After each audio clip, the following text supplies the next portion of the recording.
This podcast is brought to you by Al Jazeera.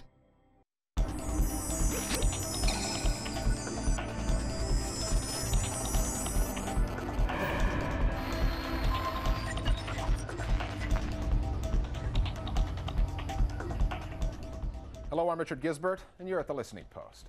This week, Fox News, the White House, and the all-out battle for the soul of the American media. They're now targeting this network that you like to watch. The Chinese clampdown on Uyghur cyberspace. The modern media. This is a hoax. Ripe for hoaxing. And the biting baby who's on top of the web video charts. They've been at each other's throats since long before Barack Obama made it into the White House. But when the Obama administration launched a broadside against Fox News, it took the media war over American politics to an entirely new level. The U.S. media have been mesmerized by a row between the slick White House PR machine and its critics at Fox, following the various twists and turns of this story. Fox is open about the conservative bent of its commentators, but it insists that the rest of its reporting is unbiased. The White House argues Fox is no news channel. It's the propaganda arm of the Republican Party. Our starting point this week is in Washington. Fox News, the polarization of opinion in the U.S., and the Obama White House's attempts to alter the American media landscape.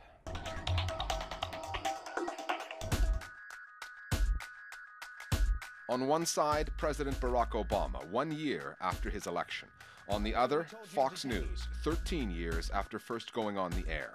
The foot soldiers, White House Press Secretary Robert Gibbs. The White House looking to correct misinformation. And Communications Director Anita Dunn. That Fox News often operates almost as either the research arm or the communications arm of the Republican Party. Firing back from their on-air foxholes, commentators Sean Hannity. They don't believe in a free press. Bill O'Reilly. Has the Obama administration declared war on Fox News? And Glenn Beck. The supposed watchdogs of our republic being brutally and viciously assaulted. Fox has been very clear about its role during the Obama administration. It has said that it is the voice of opposition, that it will be the voice of opposition to the administration. And during this year, it has played that role consistently. And welcome to Hannity, home of all the news that is not White House approved. One of the first things politicians are taught dates back to the days when newspapers ruled the media. Do not attack anyone who buys ink by the barrel. Even if you don't like the coverage you're getting, do not shoot the messenger. I don't think it's fair or constructive or helpful to the White House to tar a whole network that does attract a very significant viewership, to try and say to the rest of the media and to the public at large, you know, these people are not legitimate. I think it almost shows a lack of confidence in your own message. Attacking my administration. So why did the White House ignore conventional political wisdom? Critics now claim because Fox is different.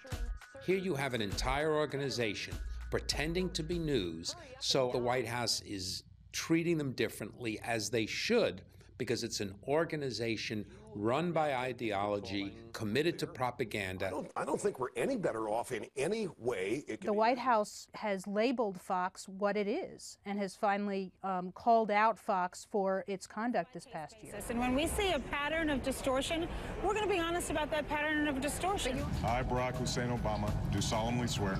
Barack Obama waited until he won the presidency before going after Fox and its reporting. He could have done it long ago. Going back before President Obama was elected president, Fox News was the first station that started this right-wing conspiracy movement. He attended a Muslim school, a madrasa. That President Obama was actually a radical Muslim. And that was, of course, false, but Fox News was the first station to report it, and it kept reporting it. Fox has responded to the criticism, sometimes on the air. They're now targeting this network that you like to watch. The network has also issued statements. Fox executive Michael Clemente, who did not respond to our interview request, said it's astounding. The White House cannot distinguish between news and opinion programming. It seems self-serving on their part. But sometimes Fox has difficulty distinguishing. Let's go to Griff Jenkins. When commentator Glenn Beck spearheaded the so-called 9/12 protest movement, bringing thousands into the streets, Fox's news reporters covered the protests extensively. Would you like to talk to Glenn? Whipped up the crowds and vastly inflated the number of people who actually turned out. And it doesn't stop there. As far as I can see, Glenn, they're chanting USA. There's little difference between those shows that Fox considers news programs and opinion. Fox's purported news programs themselves advance many of the same smears and falsehoods that Glenn Beck may originate. This guy is, I believe, a racist. So what you often see happening is a controversy that erupts because Glenn Beck has said something. And then the Fox News side will then say, well, a controversy has now erupted. Some are now saying that Obama may not be a legal president. And of course, this story started with the Fox News opinion side. To isolate and marginalize. Another line of defense offered by Fox, or on its behalf, is that Fox is not the only ideological news broadcaster on the U.S. airwaves. I don't think there's a qualitative difference between what Fox News does on the right and what MSNBC does on the left. I think they're both agenda-driven cable news networks that have some very provocative, even incendiary commentators. There's an important distinction that I make. I think, first of all, MSNBC does have coverage on both sides. If you listen to them in the morning, you would think that the network is conservative because it's hosted by a former Republican member of Congress, Joe Scarborough. And then in the evening, of course, you would think that the network is liberal because it has Keith Olbermann and Rachel Maddow and Ed Schultz as some of its most prominent voices. Attacking his attackers at Fox is now clearly part of President Obama's media strategy. The question is, what are his objectives? One clue lies in the news outlet the administration chose to deliver its message through. It went out on CNN. But let's not pretend they're a news network the way CNN is. Essentially, they see Fox as sort of a lost cause. So I think the broader message was to the rest of the media, which was, it was really designed to stop the rest of the media following up on Fox stories. Press control. The real importance of this campaign is that many of the other media play follow the leader with Fox.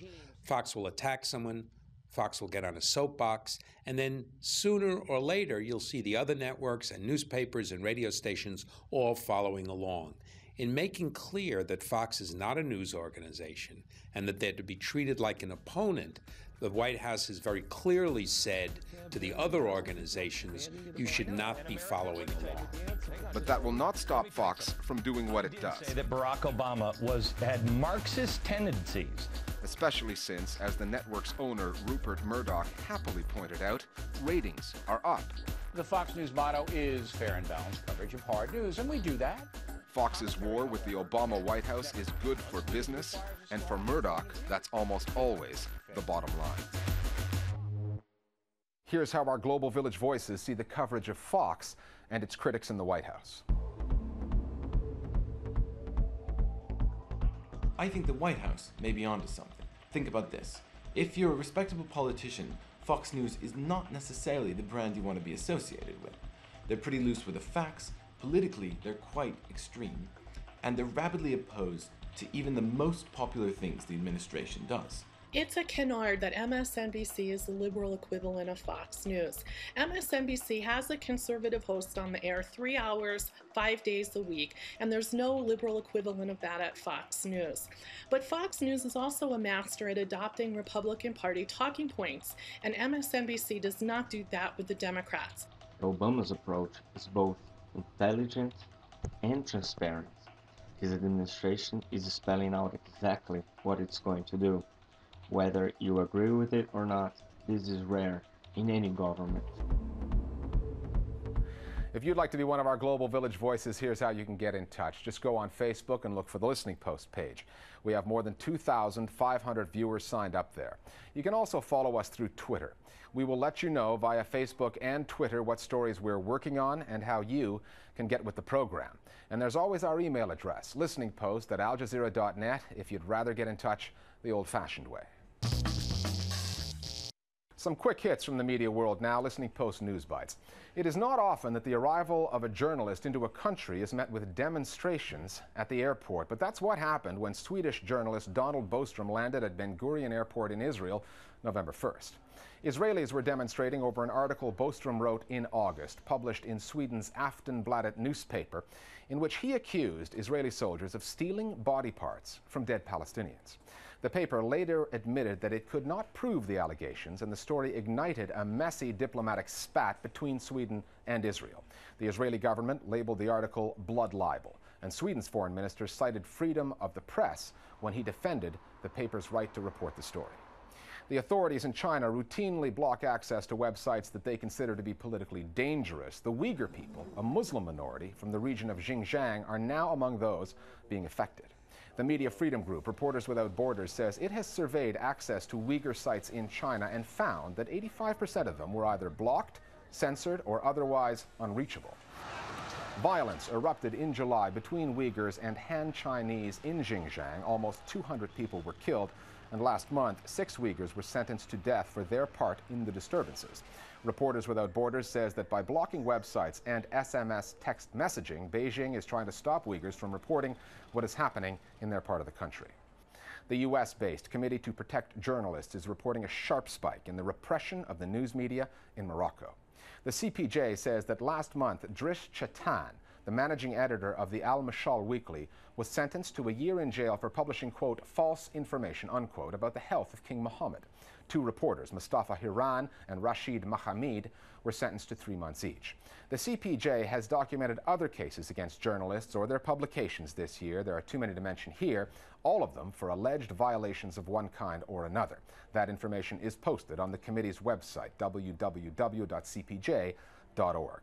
Cutting expensive jobs and freezing executive pay are the order of the day at Britain's BBC in what looks like a preemptive move in anticipation of changes at 10 Downing Street. The opposition Conservatives in the UK have lambasted the publicly funded broadcaster for paying its Director General, Mark Thompson, a salary of more than $1.35 million US. Combined, the top 9 BBC executives are making more than $7.5 million. With an election coming by the middle of next year and the Conservatives widely expected to take power, the BBC has announced that it will cut more than 100 executive positions and extend salary freezes on executives who manage to survive the chop. We're back after the break with a report on media hoaxes and the hoaxers taking the media for a ride.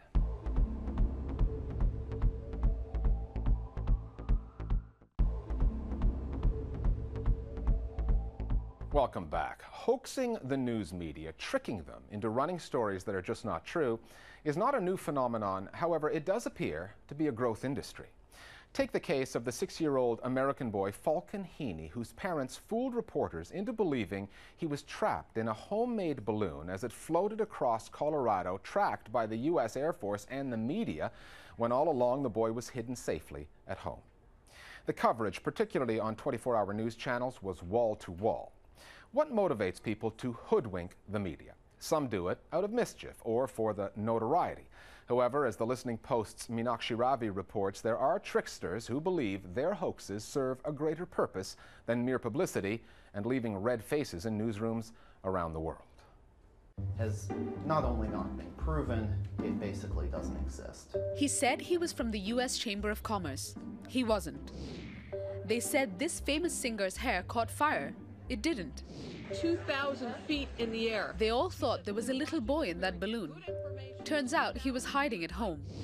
Every one of the media stories a hoax, and journalists fell for them. Was built by the father. Starting with Balloon Boy. When it was reported that a 6-year-old, Falcon Heaney, was trapped in a helium balloon soaring thousands of feet above the Colorado countryside, news channels dived into the story. Yes, he is inside the balloon. Unbelievable pictures coming to us live. But inside they found no boy. 24 hours of saturation coverage later, the media found out this is a hoax, that it was a publicity stunt. It was an elaborate setup, and the Heeneys had been hoping to land a reality TV show on the back of the publicity.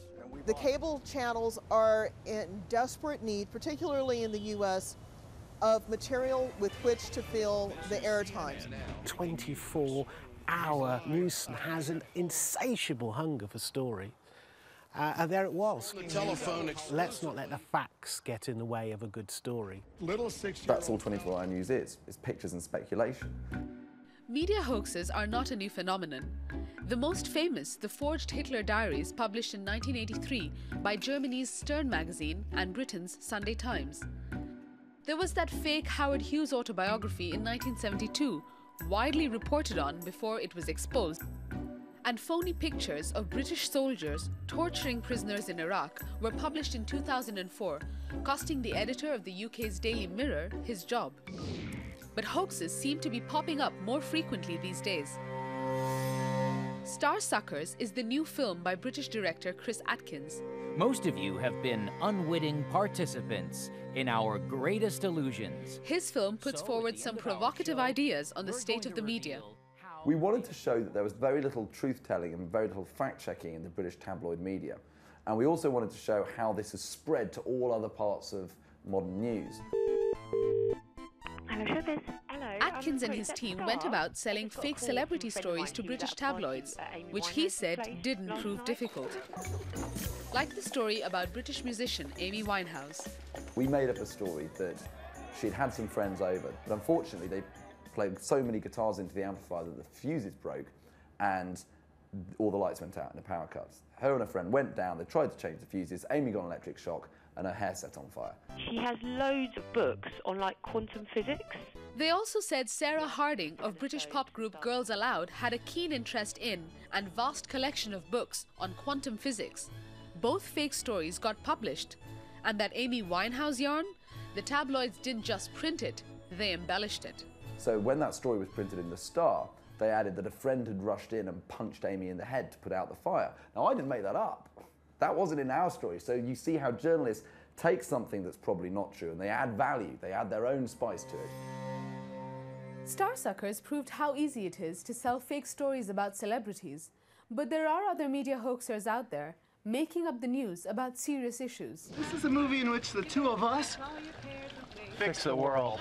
The Yes Men have made 2 movies in which they impersonate spokespeople of major corporations, like Dow Chemical, which owns Union Carbide, whose chemical disaster in Bhopal in India in 1984 killed thousands. Dow was refusing to accept any responsibility to compensate the survivors or clean up the site. The site has, in 25 years, still not been cleaned up. And we wanted to draw the link between Dow and Bhopal. Joining us live. So the Yes Men posed as Dow's spokesmen and lied their way onto the BBC. For the first time, Dow is accepting full responsibility for the Bhopal catastrophe. Dow's share value dropped by 3.4%, partly because the BBC was not the only news organization that was fooled. I think we succeeded in that there were over 600 articles in the US press about the catastrophe and specifically about Dow and Bhopal. Critics of the hoax said it was cruel to raise survivors' hopes for compensation when there was none coming. So you think this is something your members can get? The latest victim of the Yes Men was the US Chamber of Commerce, which opposes legislation to slow the effects of global warming.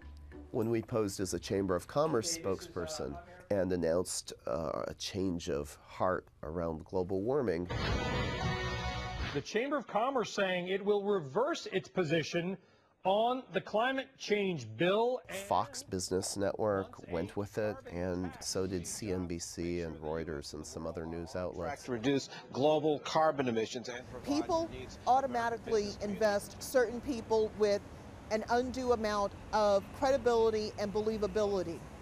They don't double check that the people who are discussing a situation are actually whom they claim to be. I'm Eric Wolfsladel. I'm with the U.S. Chamber of Commerce. The most stunning aspect to the latest Yes Men prank was that a real Chamber of Commerce representative tried to stop the bogus news conference and expose the Yes Men as fakes. This guy is a fraud. He's lying. But news outlets went with the story anyway. I've never seen before. Between Balloon Boy, the smoldering Miss Winehouse, and the news channels who just can't say no to the Yes Men, it's almost as though the media want to get hoaxed. I think there is an absolute positive effect in media hoaxing because it all gets us to stand still for a second and focus on the way that news is gathered, the way that it's reported, and the way that the other media buy into this particular story. There needs to be a real profession of journalism. Journalists need to do research, and they need to be allowed to do research and given the time and funding necessary to do it. When we did our research, we found a media hoax that dates back to 1844. The New York Sun was fooled into publishing a story on a fictional Atlantic crossing, supposedly made in a balloon. The author of the story, American writer Edgar Allan Poe, turned out to be full of hot air. He would not be the last to hoax the media that way. He just touched the ground. More Global Village Voices now on hoaxing the media. I think a media hoax, if it's well done, can be very effective. It can be a very effective use of satire in order to spark a public debate. It can highlight how a particular issue has become a sort of received wisdom and orthodoxy of the day that's not critically challenged. I think the benefit of a hoax would be that news agencies, the journalists of our society, would be forced to be more journalistic. It would be their focus to bring facts and to find truth rather than play on hysteria, which is good for ratings, good for sales, and really focus on reporting the truth. Finally, 2.5 years and more than 129 million viewings after the video was first posted, there is a new king of the internet hit parade charts. Actually, there are two, and they're more like princes, aged 5 and 2. Entitled Charlie Bit My Finger Again, the YouTube clip has made unlikely international stars of British brothers Harry and Charlie Davis-Carr. They've been featured on all kinds of television shows. They even have fan clubs in Lebanon and Belize. And the two of them have now had more YouTube hits than the previous industry leader, a comical video entitled Evolution of Dance. A 55-second video clip that was originally intended for an online audience of just one, their grandfather, has become the most watched YouTube video ever. It's our web offering of the week. We'll see you next time at The Listening Post.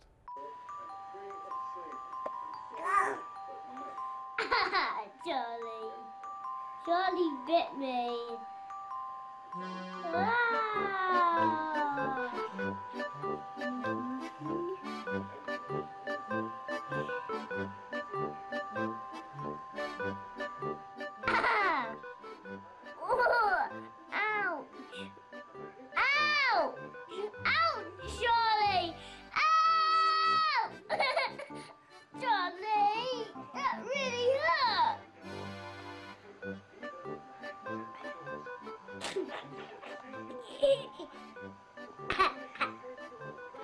No, Charlie bit me. And that really hurt, Charlie, and it's still hurting.